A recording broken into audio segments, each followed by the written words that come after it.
तो ये सारी इस पे इंस्ट्रक्शंस आपकी बुक में दी हुई हैं कि इनको कैसे करना है ऑन द स्टेप। फिर हमने ग्रुप्स की बात की थी, ACSM के ग्रुप्स हैं। ग्रुप ए के अंदर सिंपल वॉकिंग है, ग्रुप बी के अंदर आपकी रनिंग और जंपिंग आती है, ग्रुप सी के अंदर आपकी जो है वो फिर स्विमिंग है या स्काइंग है, और 4 के अंदर आपकी रिक्रिएशनल स्पोर्ट्स हैं विच आर नॉट रिकमेंडेड। फिर हमने बात की थी कुछ मशीन बेस्ड हैं, कुछ नॉन मशीन बेस्ड हैं। तो साइकिलिंग आपकी मशीन बेस्ड है, और नॉन वेट बेयरिंग आप इसमें एक्टिविटी कर सकते हो। और उसमें स्टेशनरी बाइक और स्पिनिंग बाइक मशीन की डिफरेंट वेराइटीज अवेलेबल है। और टोटल आप अगर आपने कुछ और नहीं करना और सिर्फ साइकिलिंग करनी है तो टोटल आप इतनी ड्यूरेशन की जो है वो कर सकते हो इंडोर।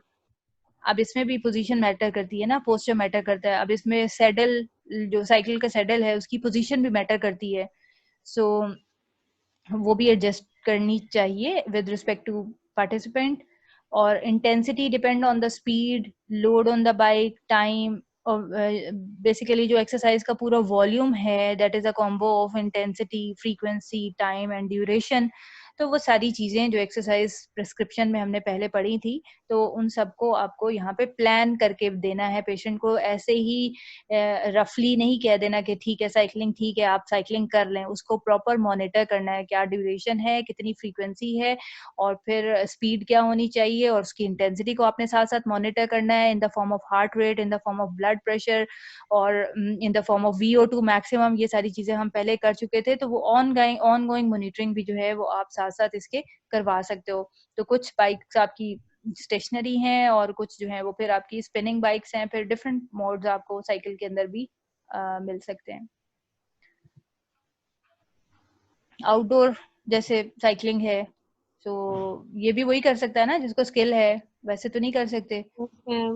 तो फिर इसमें भी मॉडिफिकेशंस जो हैं अकॉर्डिंग टू सिम्टम्स और डिस्कम्फर्ट, अगर उसको पेल्विक गर्डल पेन है, हाँ ये इंपॉर्टेंट था कि मॉडिफिकेशंस आपको करनी पड़ेंगी ना। आपको ये फिर पता होना चाहिए कि अगर सपोज किसी के पास स्किल है, कोई अच्छी साइकिलिंग कर सकता है और वो करना भी चाहता है, लेकिन उसको पेल्विक गर्डल पेन है, हेमोरॉइड्स हैं, वेरिकोज का प्रॉब्लम है प्रेगनेंसी के अंदर, या कोई वेरिकोज स्पेसिफिकली डिसफंक्शन भी मैम हो सकता है। कॉम्प्लिकेशंस हैं, तो फिर सेडल की एडजस्टमेंट और सिटिंग टाइम उसका कितना होना चाहिए, ये सारी चीजों को फिर आपको देखना पड़ेगा। फिर आगे विजन, अगर सपोज कोई ऐसा डिफिकल्टी है ड्यू टू हार्मोनल इफेक्ट, अगर इसमें टेम्पोरल चेंज है, तो ये सारी सेफ्टी मेजर्स हैं जो आपको मॉनिटर करने हैं। आपने जब भी एडवाइस देना है तो इन सारी चीजों को देखते हुए आप साइकिलिंग जो है, आउटडोर साइकिलिंग एडवाइस कर सकते हो।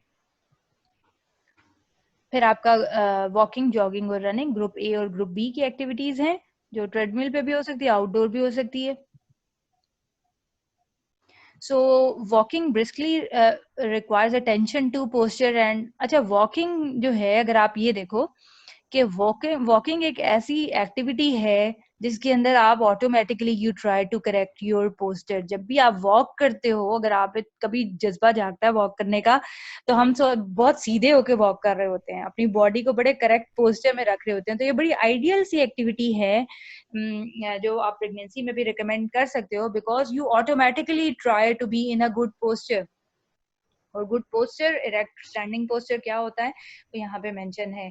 सो characteristics of walking and running is the repetition of strides. आज हम गेट पे भी अगले लेक्चर में बात करेंगे कि स्ट्राइड लेंथ क्या है और स्टेप लेंथ क्या है, ये सारे पैरामीटर्स भी आज हम अगले लेक्चर में पढ़ेंगे।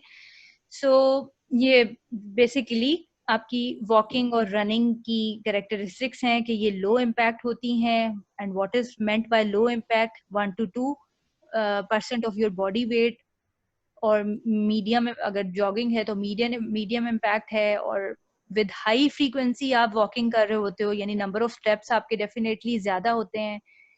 30 मिनट का सेशन हो सकता है। स्पीड आपकी इतनी है अगर आप ट्रेडमिल पे इसको मॉनिटर कर रहे हो।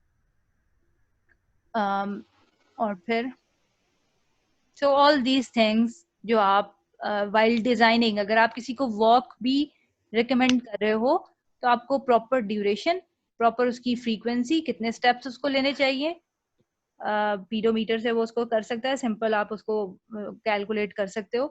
तो बहुत सारे वेज हैं स्टेप्स को कैलकुलेट करने के। तो ये सारी चीजें जो है वो आपके प्रिस्क्रिप्शन पेपर पे पेशेंट के साथ जानी चाहिए कि उसने वॉकिंग भी कितनी करनी है।